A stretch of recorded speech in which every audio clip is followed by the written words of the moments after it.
Okay, imagine this moment. You've put in the work, you've landed that promotion, or maybe just got a really decent pay raise. Suddenly there's more money coming in.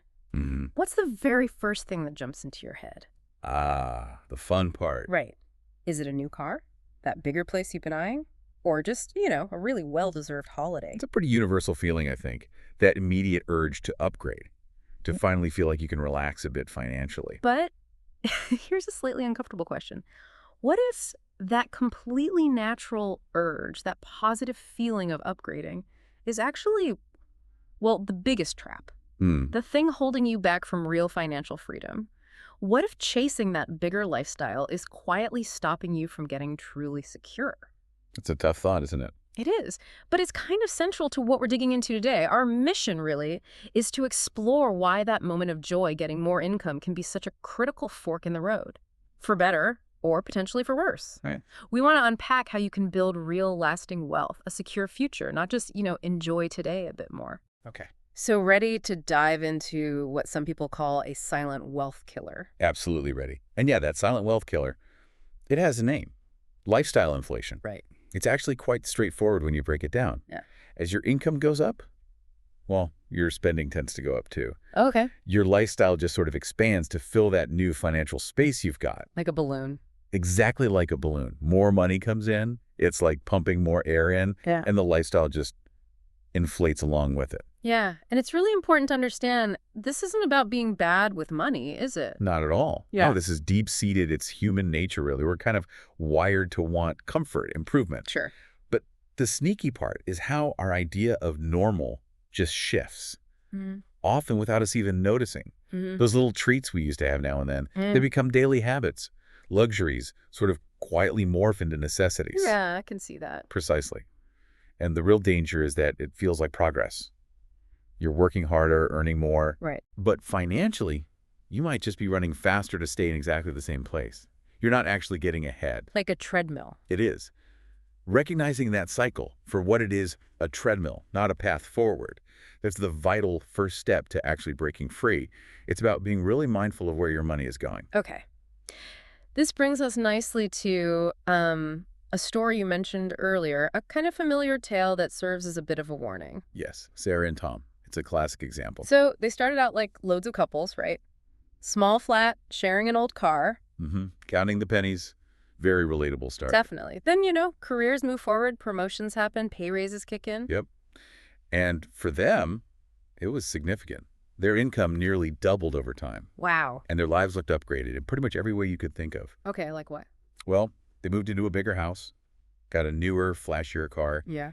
joined a private health club, started eating out a lot more often. So on the surface, living the dream. Absolutely. Yeah. By all outward appearances, yes. But there's always a but, isn't there?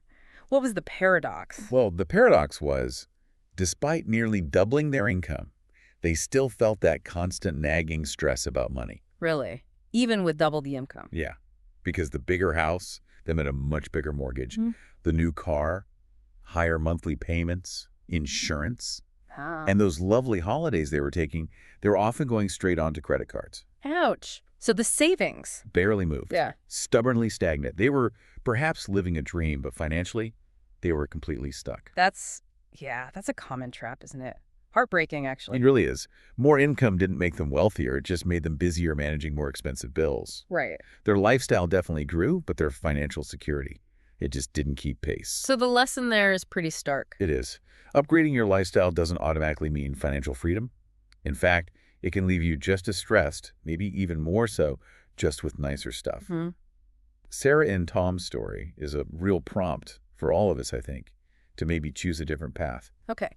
So if a high salary doesn't automatically equal freedom, what is the real difference maker? What does genuine wealth actually look like? Well, the sources we looked at are quite clear on this, and it's almost counterintuitive for a lot of people. How so? Because the real secret, if you can call it that, isn't about how much you earn. It's about how much you keep. Okay, earn versus keep. Exactly. Mm. True wealth isn't really measured by your payslip. It's built on actual assets. Savings, investments, things you own outright, free and clear. Right. And lifestyle inflation. Yeah. That's the main enemy here. Because it creates this illusion of wealth. An illusion. Yeah, one that's incredibly fragile, Many high earners are living quite close to the edge, maybe just one missed paycheck, one unexpected bill away from serious trouble. That's quite a sobering thought, isn't it? Especially if you feel like you're earning well. It is. So if keeping more is the How key, do we actually do that? How do we Mhm. put it into practice? well, the profound truth about building real wealth, the thing that lets ordinary people retire comfortably, sometimes even as millionaires, is this: consistently keeping your lifestyle relatively modest, even as your income grows. Okay, hold steady on the lifestyle. And that this is crucial, putting that difference, the extra money you're not spending, Uh, to work through saving and investing. right. Make the gap work for you. Precisely. It's a conscious shift. It's choosing essentially freedom tomorrow over maybe some fleeting pleasure today. That requires discipline. It does, but the amazing thing is this approach. It's completely within reach for almost everyone, regardless of where you're starting from. Okay, let's make this really practical for people listening. How can you spot if lifestyle inflation is maybe creeping into your own life? Time for a bit of a self-check. Good idea. Ask yourself this. Do you often get to the end of the month and just wonder where all the money went? Mm-hmm. That familiar feeling. Yeah. Or have those things that used to be occasional treats, maybe a daily fancy coffee, ordering takeaways a few times a week, have they just become routine, part of Okay. the furniture? Okay, checking the habits. And what about subscriptions? Streaming services, apps, memberships, have they sort of quietly multiplied? Each one seems small, but add them all up. They drain your income without you noticing. Exactly. But perhaps the most critical red flag, the one that sources really emphasize. What's that? After your last pay increase, did your savings actually go up? Or did your spending just expand to meet the new income level? Ah, the savings test. Yes. If your savings haven't grown more or less in line with your income bump, that's a really clear signal. Okay. But spotting these signs, it's not about feeling guilty or ashamed. No, definitely not. It's just about awareness. It's about taking back control, that moment of recognition. That's your first vital step towards making a change. And when we talk about these seemingly small habits, the cumulative impact is, well, it's pretty staggering, isn't it? It really is.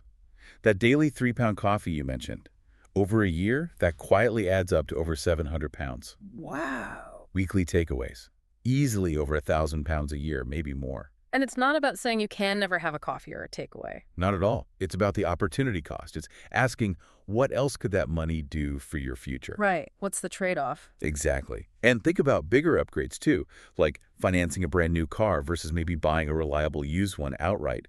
The new car can cost you thousands more over its lifetime in interest, depreciation, higher insurance. Mm-hmm. Things we don't always factor in immediately. No, marketers are brilliant at getting us to focus on the now, the immediate gratification, not the long-term cost. True. But every pound you spend today on something that isn't truly essential is effectively a pound you're not investing in your future dreams, your financial freedom. So plugging those seemingly small leaks can make a huge difference. It genuinely can transform your finances over time. It really shows how those little choices compound into massive results later on. Okay, so if we're fired up now, ready to fight back against this silent killer, how do we actually take back control? What are the practical strategies? Right. Actionable steps. First, the absolute bedrock to get. Track your spending. Know where it's going. Exactly. For at least a month. Every coffee, every app, every takeaway, you need that knowledge. You can't improve what you don't measure. Makes sense. What's next? Create a simple spending plan. Doesn't have to be complicated.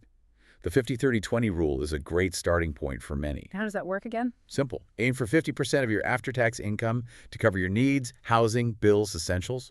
30% for wants, the fun stuff, hobbies, eating out. And a crucial 20% for savings or paying down debt. 50-30-20.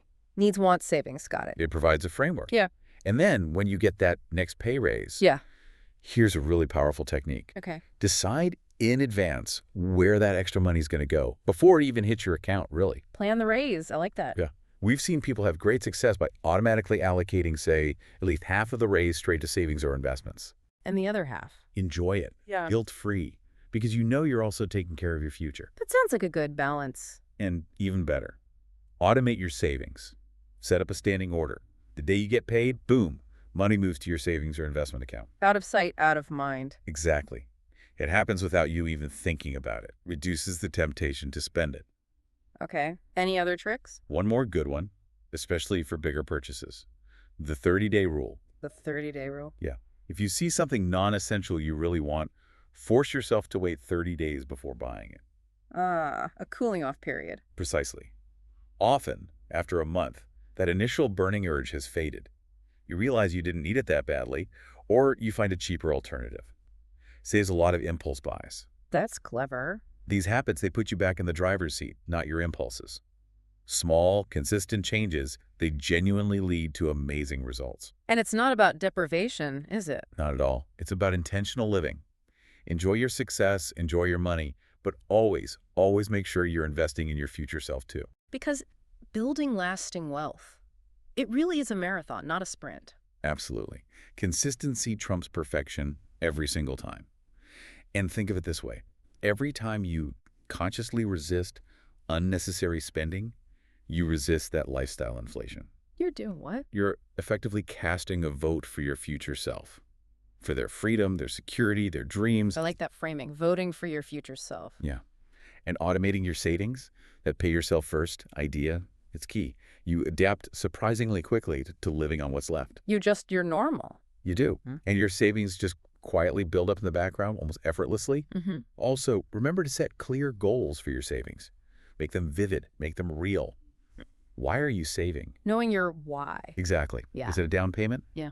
Funding, travels, retiring early? Mm. When you know why, it's so much easier to say no to that impulse buy that doesn't align with the bigger picture. Right. It gives you focus. It does. Yeah. And finally, remember progress, not perfection.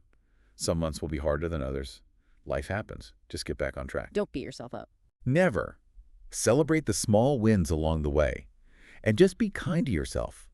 Every smart choice you make is a step closer to real freedom.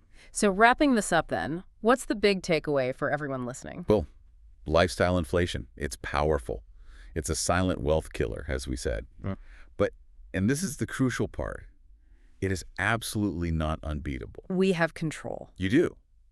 The world, marketing, maybe even social pressure, it will always push you to spend more, to keep up, to get the next new thing. But you can choose differently. You uniquely can choose differently. True wealth, ultimately it comes from that gap, the space between what you earn and what you spend. And it doesn't matter if that gap starts small. What matters is the consistent habit of building it, growing it, month after month, year after year. And just by listening to this, by becoming aware. You've already taken the most important first step. Yeah. Awareness is huge. Right. And remember, your financial journey is exactly that. Yours. Don't compare it to anyone else's curated highlight reel on social media. Focus on your own path. Focus on your goals, your values, your own steady progress. Be mindful, be intentional, and be patient with yourself. So perhaps the final thought to leave people with is this.